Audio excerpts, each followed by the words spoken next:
안녕하십니까, 안승권 대표님. 네, 안녕하십니까. 아니, 지금 이 수도권 화력이 너무나 막강해졌다, 이것이 다 천무덕이다, 이런 소식이 들려오고 있는데요. 최근에 알게 됐습니다.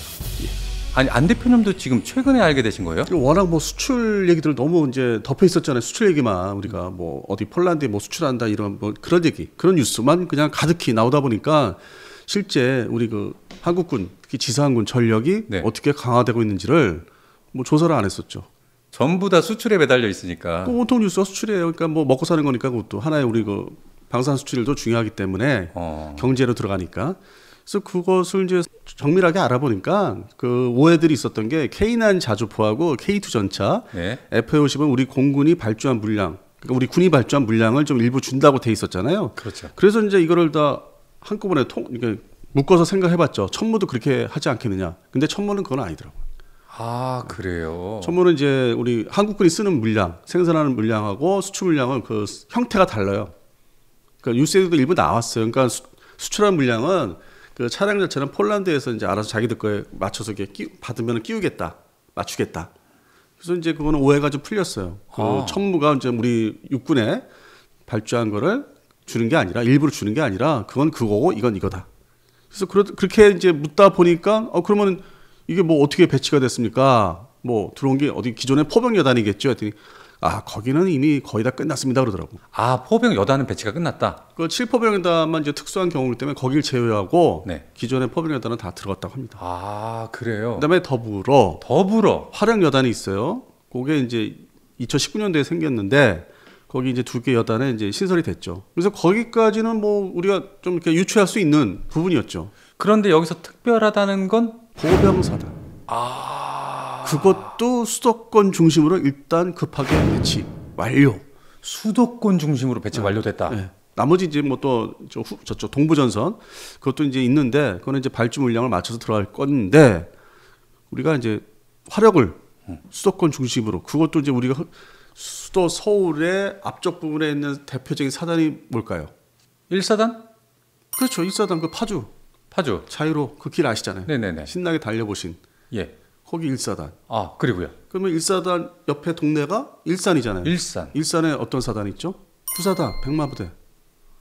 그러니까 1사단, 9사단, 그 다음에 또 이렇게 옆으로 차 타고 또 한참 또 옆으로 가면은 그 전곡이라고 있어요. 그렇죠. 전곡. 그쪽에 25사단. 25사단에 요게 이제 이렇게 수도권의 아주 중요한 축선의 어떤 화력을 구사해야 되는 부대죠. 근데 그동안에 이제 보병사단이었으니까 우리가 잘 알려져 있는 K9 자주포나 K55 자주포 중심으로 이제 화력이 10년 동안에 이제 배치가 돼서 그것도 뭐 잘 알려져 있었던 얘기인데 네네. 이제는 천무, 다연장 로켓, 북한에서 말하는 방사포가 이제 우리 보병사단에서 운영을 한다는 게 그러면 전에 이제 뭐 얘기하시겠지 않습니까? 뭐 북한은 맨날 뭐 방사포나 장사정, 그렇죠. 장사정포, 네, 장사정포를 우리 위협하는데 뭐 이게 되겠느냐?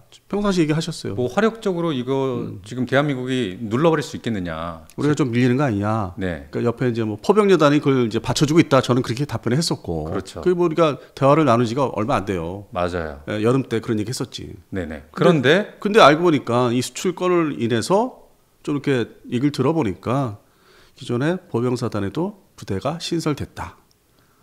그러니까 천무 사격대라는 게 신설이 된 거죠. 예, 지금 말씀하신 사격대는 구성이 일종의 좀 중간적인 편제죠. 그러니까 대량 뭐 이렇게 대대나 네. 포병 여단 같은 그 대규모 그 편제는 아니고 좀 급하게 대응을 이제 해야 되니까. 그래서 제가 뭐 알기로는 이 사격대는 네. 12문. 12문. 네. 그러니까 한 개 사단에 보병사단에 12문을 갖춘 사격대가 이제 신설이 됐는데 완전히 이제 그 장비들을 받아서 완편을 한 게 이제 9월 기준이죠. 그러니까 2022년 전부터 슬슬 세팅을 하다가 드디어 2022년 9월에 완편 세팅이 끝났다. 네. 그래서 토탈 현재로서는 네. 우리 수도권의 보병사단 3개 말씀드렸죠. 나머지 철원 중심에 또 3개 사단. 철원에도요. 네. 5사단, 6사단. 그리고 우리 기동 군단에 들어가는 11사단. 11사단까지. 네. 그래서 이제 합해서 현재로서는 6개 사단의 천무 사격대가 이제 완편이 된 거죠. 그렇게 됐으면 이 수도권 화력이야말로 정말로 막강해졌네요. 전례 없이 이제 발전을 한 거죠. 왜 94년도에 네. 남북회담 때 네. 그 당시 그 북측 대표가 박영수 씨였나? 그 사람이 말하기를 서울을 불바다로 만들어 버리겠다. 이런 말을 하지 않았습니까? 여기서 서울이 멀지 않습니다. 전쟁이 일어나면은 불바다가 되고 말아요. 불바다가 되고 말아요. 아니 지금 성 선생도 아마 살아나기 어려울 게예요. 아니 가만 그걸 말이라고 합니까? 그렇기 때문에 아니, 이에 대해서 그럼 우리가 가만히 있을 것 같아요? 글쎄 어? 이렇게 여기에 대해서 아니 지금 얘기하자 지금 심사숙고를 해야 된다. 전쟁 선언하는 겁니까? 그쪽에서 전쟁 선언을 했다는 거예요. 말은 왜 듣지 않고 무슨 아니. 뭘 절고 있어? 뭐? 근데 지금 뭐 아시겠지만은 그때 당시에 이제 북한군은 먼저 자기들이 장사정포 네. 하고 방사포를 어느 정도 일정 부분 서부 전선에 그 북한 쪽에 네. 배치를 해놓고 이제 그 자신감에 얘기를 한 거지. 그러니까 군사적으로 자기들이 어느 정도 이제 밀집 배치를 다 했다는 거죠. 아, 그러니까요. 그러니까 이제 그걸 가지고 이제 협박, 위협, 우리 남한을 협박, 위협을 한 거죠. 그게 이제 벌써 94년이면 30년 잡아야 되나요? 뭐 30년 조금 안 되는 것 같습니다. 네. 그러면은 반대로 이제는 북측이 어떤 일을 해도 우리 대한민국이 다 그냥 화력으로 다 부셔버릴 수 있다. 결국은 이 말이네요. 근데 이제 그때 당시 얘기를 하셨으니까 우리가 좀 거슬러 올라가서 그때 살펴볼 필요가 있어요. 그때 어떻게 그러면 대응을 했나? 지금은 이제 천무까지 얘기를 했는데. 그러니까 여기서 저 궁금한 거 있습니다. 네. 그럼 그때 당시 94년도면은 우리 남측의 어떤 화력이 북측을 못 따라갔습니까? 그 대표적으로 이제 육군의 투사 화력이라는 게 핵심이 네. KH-179 견인포. 예, 견인포. 예, 155mm. 예. 그게 이제 사거리가 뭐 랩탄 포함해서 하면은 뭐 그것도 30km 나온다고 하는데 보통 20km. 20km. 평상 보통 20km 쏘는 KH-179가 이제 주력이었죠. 네. 그리고 이제 동시에 그 지금 말하는 K-55 자주포. 같이 이제 막 양산 면허 생산돼서 배치가 이제 될 때니까. 그러니까 K9이라는 게 존재를 안 할 때죠, 그때가. 그러니까 94년이니까요. 예, 그리고 나다 보니까 북한의 이제 그 위협, 협박, 위협을 이제 딱 접하고 보니까 실제 국방과학 연구소 중심으로 차기 자주포를 이제 개발하고 있었어요, 그때. 그러니까 대외적으로 이제 공표된 게 없었는데. 그래서 처음 제가 개인적으로 처음 K9 자주포가 이제 개발이 본격화된다는 게 그 다음에 95년. 95년. 네, 95년에 이제 그 얘기가 이제 나오더라고요. 우리 차기 자주포 이래서 빨리 서둘러야 된다. 개발 끝내려고 한다. 북한이 저렇게 위협을 해오니 기존에 배치되고 있는 화력 가지고는 안 된다. 어떻게 보면 그 당시에 남북회담이 우리 대한민국에게 당근과 채찍이 돼준 거기도 하네요. 그러니까 이제 뭐 대외적으로 서두르기 시작하면서 얘기가 흘러나오지 않습니까? 그런 개발이. 그게 95년도예요. 95년도 가을인가. 그러고 나서 이제 최초 초도 생산 실전 배치해서 부대에서 뭐 또 파주 지역에서 공개했던 게 그로부터 5년 후에 K9 자주포 초도 배치부로. 그러니까 이제 그 해병대 백령도 쪽에 보낸 거 다음으로 육군 지상군에서 이제 운영하는 거. 그것도 벌써 22년 전이죠. 그러네요. 네. 그럼 여기서 또 제가 궁금한 점이 있습니다. 대한민국에는 다연장 로켓포가 언제 들어왔습니까? 이 물론 MLRS? 그 구령이라고 있었죠. 131이. 그러니까요. 네, 최근에 뭐 그게 뭐 발사할 수 없는 뭐 완전히 뭐 장비가 썩었다. 뭐 그렇게까지 이제 국정감사에 나왔는데 그건 당연히 80년대 초반부터 생산을 했기 때문에 지금 이제 30년 더 됐잖아요. 그건 당연히 이제 구형화 되죠. 제대로 이제 뭐 정비를 안 하면은 당연히 이제 그렇게 녹슬고. 그렇죠. 또 그거를 대체하기 위해서 첨부가 나온 거고. 그리고 앞에 서두에 말씀드렸다시피 그래서 또 생산을 대량 생산해서 배치를 좀 하고 있는 거고. 그러니까 그 구룡이 들어온 어떤 히스토리가 뭐냐 이것도 잘 알고 계실 것 같아요. 제가 잘 알고 있는 게 아니라 여쭤보지 저는 좀 다르게 얘기하죠. 기존에 우리 출연하신 분들이 얘기는 러시아제를 뭐 어디서 이렇게 입수해서 거의 카피를 떴다고 얘기하는데 저는 또 달라요. 그 얘기를 들은 경위가 네. 보거나 70년대 후반에 미국의 어떤 기술 협력이 있었던 걸로 저는 알고 있습니다. 그래요? 예, 뭐 차량은 뭐 우리 국산 차량이니까 그거는 이제 빼고 발사, 포드, 그다음에 로켓 이것은 미국의 어떤 기술 지원. 그래서 그것이 들어왔기 때문에 80년대 개발이 완성이 될 수 있었고. 그래서 뭐 경위가 뭐 그 러시아제 옛날 그 방사포, 다연장 로켓포는 참고로 한 거죠. 그 뭐 구동 원리라든지 그런 기술적인 참고를 한 거지. 그걸 그대로 카피 떴다 하기는 좀 어렵고 실제 기술 도입선은 저는 미국으로 알고 있습니다. 그래서 80년대 이제 중반 본격 양산해서 90년대 중반이면 이제 배치가 되는데 이게 한 150이면 그게 많이 만든 게 아니에요. 네. 그때 뭐 이제 뭐 부대 편제 문제도 있고 개편해야 되니까 부대 편제나 어떤 예산 문제도 있었고 그리고 실제 우리는 화포 뭐 견인포라든지 KH-179 그다음에 K-55 자주포 그게 뭐 1000문 이상 만들었기 때문에 거기에 예산이 집중되다 보니까 이 다연자 로켓포 소위 지금 말씀하신 구령이라는 거는 130mm 로켓탄을 쏘는 건데 탄이 비싸요. 그 얘기 들어보셨을 때 전에. 네네. 예, 그건 전에 뭐 이렇게 아시는 얘기고 탄이 비싸다 보니까 그냥 포탄 발사식에 집중한 거죠. 예산 그 편제를 예산 배정을. 아니 근데 이 구룡 말고 네. 또 있지 않습니까? 그 다음에 들어온 게 있죠. 네. 미국산 MLRS. 이거는 또 어떻게 들어오게 된 겁니까? 그러니까 이제 기준점이 1994년 말씀하신 그 박영수 북한의 박영수 대표가 이제 위협을 협박을 가한 상태에서 이게 이제 급하게 뭐 미국 측에서도 야 저거 진짜 한판 벌리자고 하는 것 같은데 너 지금 대한민국 육군의 화력이 아직은 모자라지 않냐? 우리 걸프전에서 썼던 MLRS 이게 좀 있어야 되지 않겠느냐? 한미 연합 작전에도 필요하고 같이 있어야 되고 그래서 그때 서둘러서 발주를 하게 되는데 또 예산이 긴급 편성이니까 예산 어디서 뭐 땡겨올 데가 없잖아요. 네. 지금 같은 국방 예산 규모도 아니었고 경제 규모도 그렇고 그래서 생각한 게 공군의 F-5E 팬텀이 업그레이드 사업이 한참 진행되고 있었는데 당시에 그거를 엎어버리죠. 야 이거 할 때가 아니야. 돈 내놔 해가지고 그 예산을 다 여러 가지 이유를 대서 사업을 엎어버리고 물론 이제 그 당시에 그 외국 업체하고 이제 협상하는 게 좀 뭐 난항이 있었는데 그걸 빌미로 엎어버리죠 사업. 그냥 이 상태로 써도 되지 않냐? 성능이 나오는데 뭐 F4E 개량 업그레이드 사업을 뭐 레이더 바꾸고 하는 걸 다 하지 마. 돈 내놔. 그래서 이제 그 돈들 합하고 뭐 다른 데서 또 돈을 끌어와서 이제 합해서 MLRS 그다음에 AH-1S 코브라의 C-나이트 야간에 토미사일 발사할 수 있는 사격 통제 장비를 이제 사와서 부착해야 되는 거. 네네네.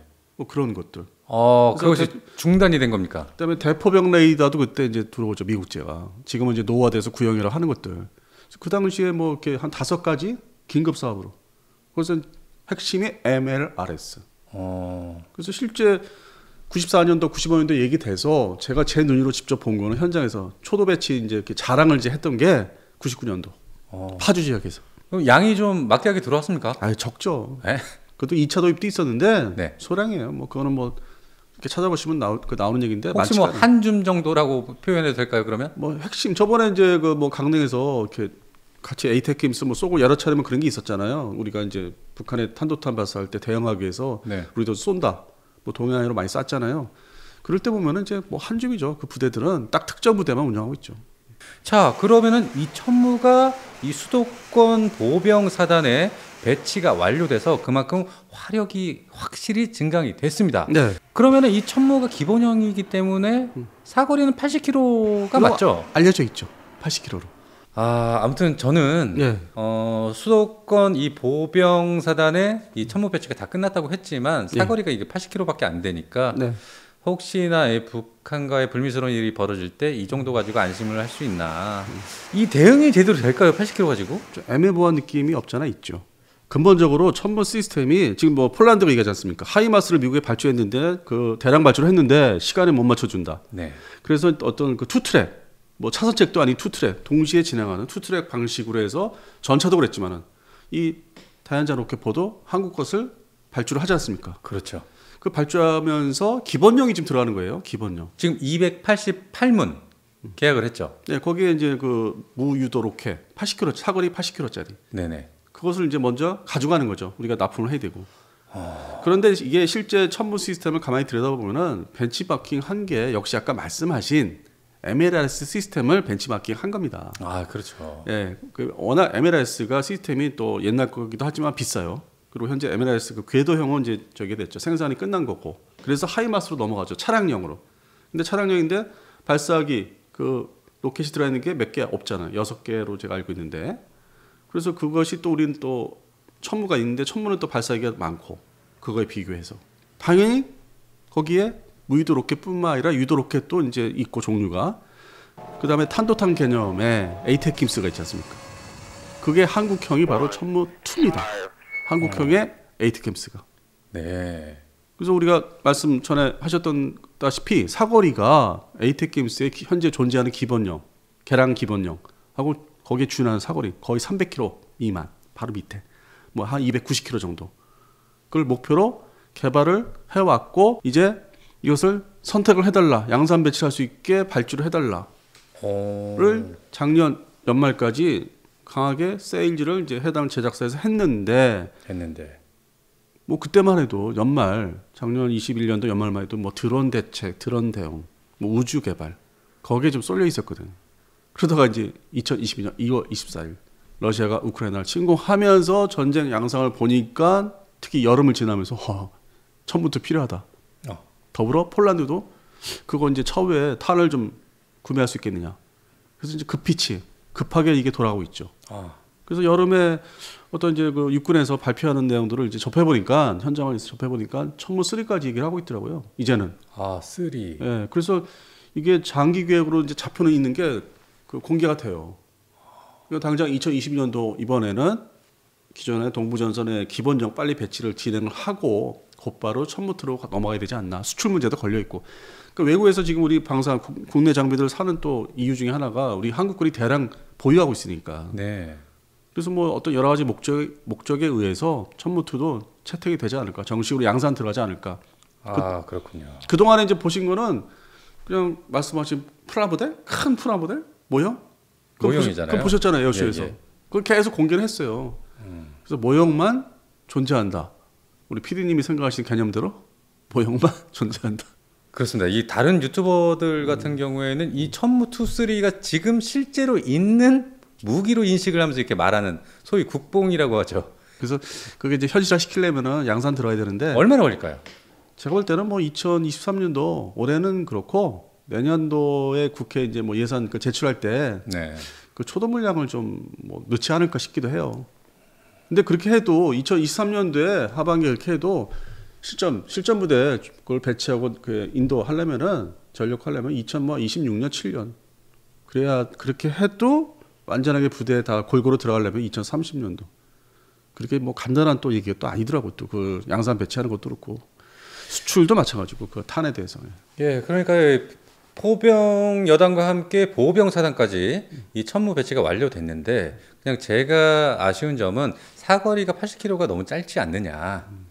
그거 하나인데 대표님께서는 어떻게 보십니까? 그래도 우리 또 대한민국 우리 국군은 그 항공 전력이 세잖아요. 그냥 그 전에는 공군 전력으로 많이 커버를 하죠. 그다음에 K9 자주포도 뭐 또 사거리 연장 그것도 이제 염두에 두고 있으니까 물론 2030년대 넘어가야 되지만은 그 전까지는 우리 항공 전력으로 많이 커버를 할 것 같습니다. 근데 보병사단에 다연장 로켓포가 들어갔다는 게 전 상당히 놀랐습니다. 그게 대응력이 엄청 높아지는 거거든요. 그 화력 투발할 수 있는 게. 자, 여기까지 수도권 보병사단의 세팅이 끝난 천무. 네. 덕분에 이 북한과 혹시나 모를 화력전이 벌어진다면 충분히 당해낼 수 있다. 네. 이겨낼 수 있다. 네. 이런 생각이 드는데요. 네. 마지막으로 결론 한번 내주시죠. 전략도 발전인데 30년 사이에 어떤 화력, 보병사단의 화력이 이렇게 막강하게 커진 건데에도 불구하고 이제 아직은 사격대지 않습니까?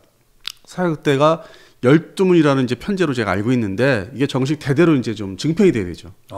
그리고 또 탄 자체가 우리 PD님이 강조하시는 천무2가 빨리 획득하는 획득 사업으로 돌아서야죠. 200km 이상의 사거리. 예, 거의 뭐 에이텍 게임스 역할을 하는. 네네. 그래야 이제 확실하게 우리가 화력전을 이제 붙어볼 수 있는 보병사단 중심으로도 그 동안에는 이제 포병 여단 중심으로 그 다음에 이제 뭐 화력 여단 생겼지만은 역시 그런 전문 부대 중심으로 돼 있던 게 보병사단도 이제 역할을 맡아서 할 수 있게끔 그래야만 10년 전, 그 12년 전이죠. 12년 전에 연평도 포격전 같은 일방적으로 이렇게 뭐 물론 K9 자주포가 있었는데 우리도 뭔가 좀 다연장 로켓포도 대응해서 사격해서 좀 똑같이 그냥 초토화를 시킬 수 있는. 그럼요. 그래야 아마 이게 어떤 그 견제, 실제 그 전투가 일어나지 않는, 전쟁이 일어나지 않는. 그래야 우리 국민이 안심하고 밤잠 설치지 않고 주무실 수 있지 않겠습니까? 그래도 뭐 육군에서 그나마 서둘러서 사격대를 빨리 이렇게 편성해서 배치한 감에도 상당한 발전이죠. 근데 여기서 더 한 단계, 두 단계 끌어올려야만 확실한 거고. 그래서 그럴 날을 이제 빨리 좀 시간을 당기는 걸 좀 기다리고 있습니다.